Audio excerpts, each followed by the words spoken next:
సాధించుకున్న తెలంగాణ రాష్ట్రంలో మీకు అందరికీ తెలుసు, గత ప్రభుత్వం 10 సంవత్సరాలు ప్రభుత్వ ఉద్యోగాలలో ఉన్న ఖాళీలను భర్తీ చేయకపోవడం వల్ల ఉమ్మడి రాష్ట్రానికంటే ప్రత్యేక తెలంగాణ రాష్ట్రంలో మాకు ఎక్కువగా అన్యాయం జరిగిందని ఆలోచన చేసే పరిస్థితులు ఉత్పన్నమైనాయి. అలాంటి పరిస్థితుల సందర్భంలో తెలంగాణ యువత సహకారంతో ప్రజాప్రభుత్వం, ప్రజాపాలన ఏర్పడ్డది. అప్పటి వరకు ప్రగతి భవన్గా పిలువబడే ఈ ప్రాంగణం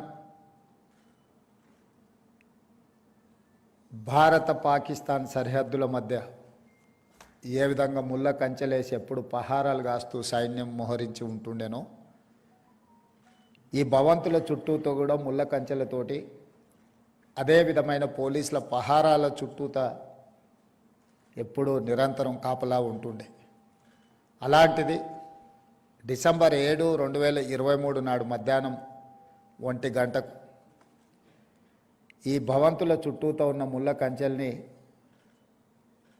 పటాపంచలు చేస్తూ బద్దలు కొట్టి తెలంగాణ ప్రజలకు ఇందులో ప్రవేశం కల్పించడం జరిగింది.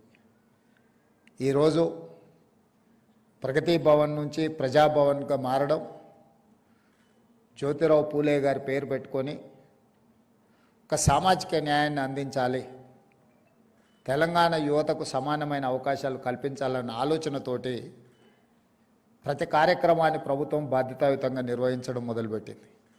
అందులో భాగంగానే జాతీయ స్థాయిలో నిర్వహించబడే పబ్లిక్ సర్వీస్ కమిషన్లో తెలంగాణ రాష్ట్రం నుంచి అత్యధికంగా విద్యార్థులు పాస్ అవ్వాలి, అందులో వాళ్ళు రాణించాలి అనేది మా ప్రభుత్వం యొక్క లక్ష్యం.